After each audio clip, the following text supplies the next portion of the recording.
It's a special holiday edition of Smackdown on the Sci-Fi Network. I'm not sure if I'll be recording a review for next Monday's Raw because I'm not sure if it's really gonna do anything for storyline purposes. I believe it's just gonna be a special holiday edition, but or what they'll do for next week's SmackDown or Impact, I'm not sure. But it's a special holiday edition of SmackDown tonight on Sci-Fi. We kick it off with the one true undisputed World Heavyweight Champion, WWE World Heavyweight Champion Randy Orton. Uh, he comes out to talk about how he destroyed Daniel Bryan and John Cena on Raw. He is interrupted by John Cena, who basically says the same stuff he always says and challenges Orton to man up.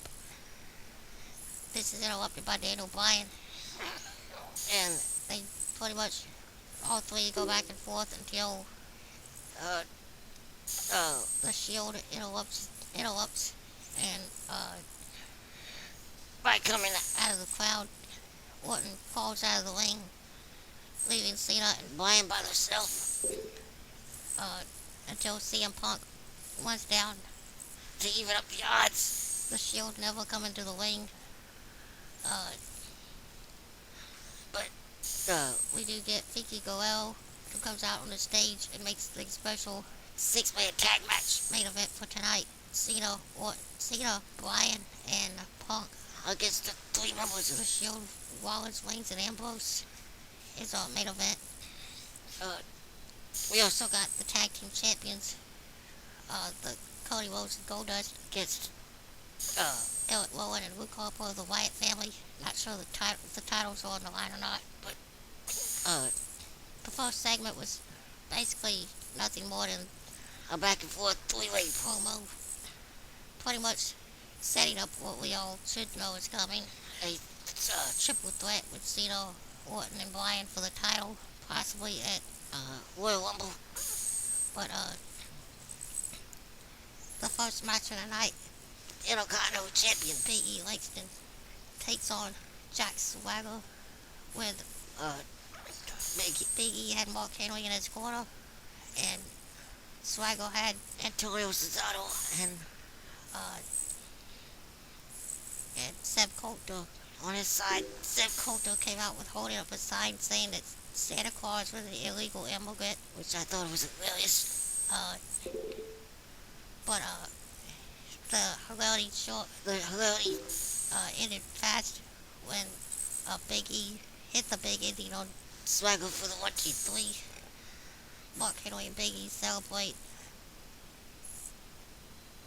As we all know where this is going, the teaming of Henry and Big E, we all know or should know where this is going. A eventual breakup and one-on-one match at WrestleMania, possibly.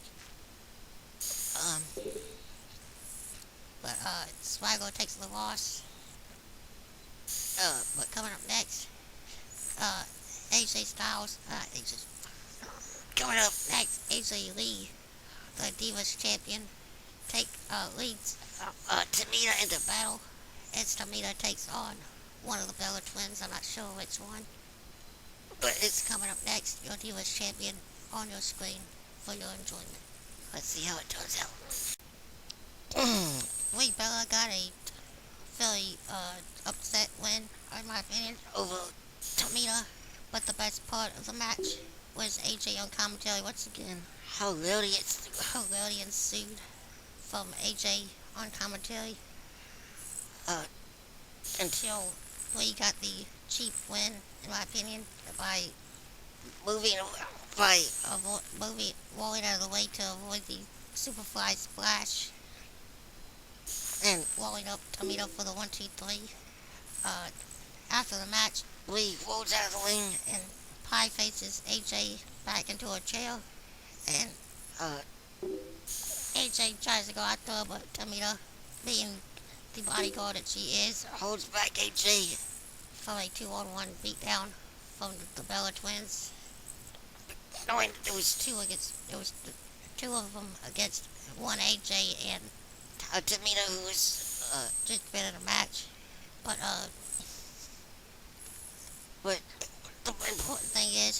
still your reigning defending longest reigning Divas champion, soon to be AJ Lee.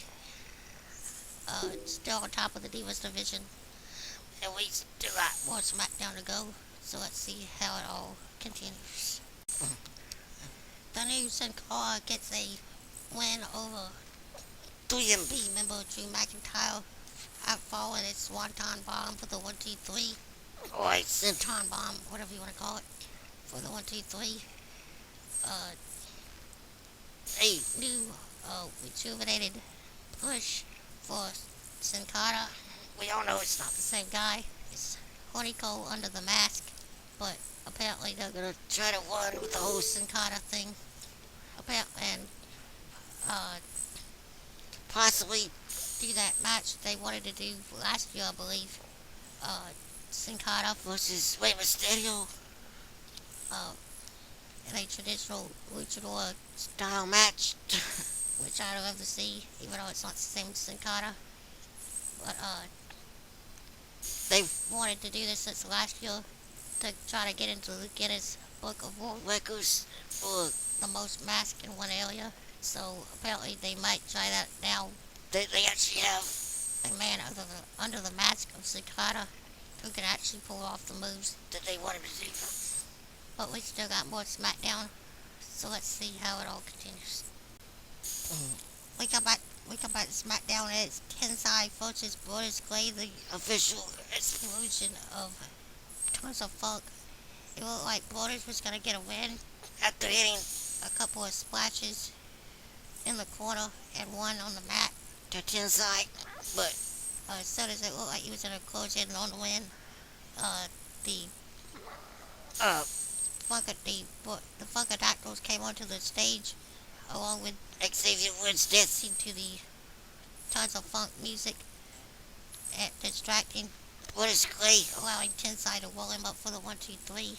After the match, Brodus went after Tensai, but Xavier Woods came down. Tensai hit an uppercut to Brodus Clay, setting up Xavier Woods to hit the honorable clothesline, knocking Brodus out of the ring.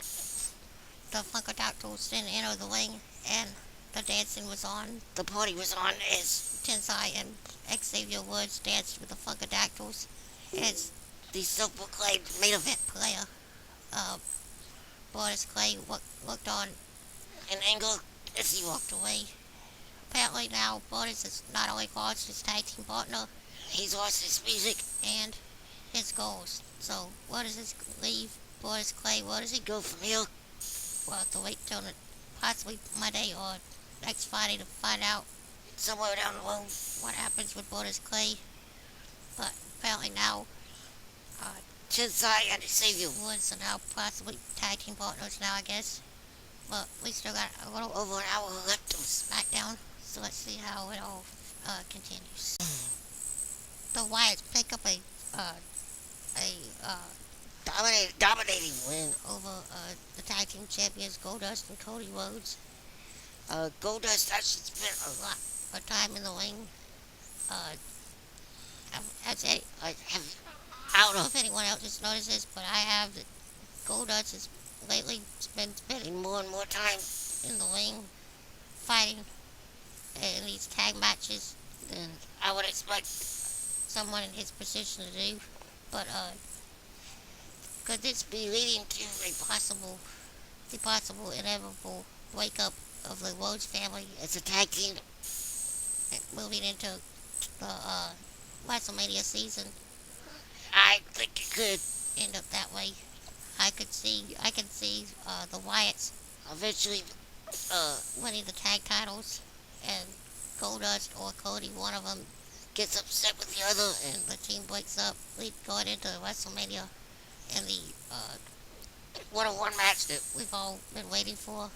But the Wyatts pick up the win. After the match, the Wyatts try to attack Goldust again, but Daniel Bryan comes running out with a chair and cleans house, taking out Luke Harper, Rowan, and Bray Wyatt, clearing the wing of the entire Wyatt family by himself. As Goldust gets back to his feet, and they have a standoff with the Wyatts as we go on commercial break. We still got a little over 30 some odd minutes, 40 some odd minutes left of SmackDown. Let's see how it all continues.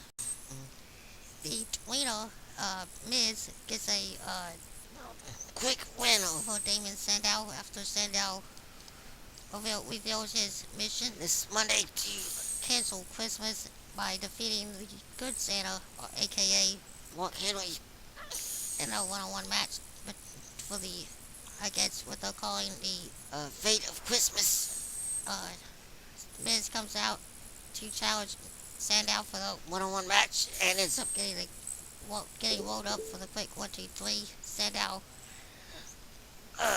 gains the victory on SmackDown. We got about 30 minutes left of SmackDown left, plus the six-man tag match. I'm not sure if that's next, but that is the main event. So let's see how SmackDown continues and ends. Fandango picks up the win over Kofi Kingston with the flying leg chop off the top rope. After the match, it looked like when AO was trying to get an interview with Daniel Bryan for his upcoming six-man tag match along with John Cena and CM Punk against the Shield, but instead the Wyatts interrupted and ended up with that Rowan and Harper double teaming Bryan and tossing him off what looked like the loading dock. As Bray Wyatt sung Ashes, Ashes, we all fall down as the segment ended. So, what does this mean for Daniel Bryan? What does this mean for John Cena and CM Punk going into the six-man, the now I guess 2 against 3 tag team match that I believe is coming up next? Daniel Bryan apparently is out in the loading dock and will not be able to help Cena and Punk. What will happen against the Shield in the main event? We're about to find out. Let's get back to SmackDown. SmackDown ends with the Shield triple teaming CM Punk until the ref called off the match, called a disqualification, awarding the match to CM Punk and John Cena. Cena tried to fight and help Punk, but he ended up taking the triple bomb from Rollins, Reigns, and Ambrose.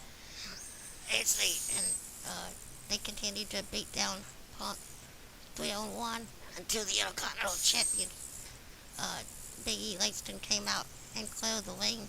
It looked like Reigns and Big E were gonna go at it. They had a stare down until Ambrose and Rollins convinced Reigns to leave the ring. Could this be a precursor to a possible Reigns Big E feud for the Intercontinental Championship? I'd like to see it, but the Shield let the fight another day as they retreat back into the crowd as SmackDown ends. A very good SmackDown tonight, I believe. Not the best I've ever seen, but it was a very solid show. I'm not sure if I'll be covering Raw. This Monday is a special holiday edition of Raw, and I'm not sure if they're really gonna follow continued storylines, which is do a special show. But we'll have to see how it goes on Monday. But and also Thursday and Friday, I'm not sure about those either. But and if I don't do it, I want to wish everyone a happy, safe holiday, happy, safe New Year, and like, subscribe, and comment, and let me know what you thought of SmackDown tonight. That's it for me. I'm out of here.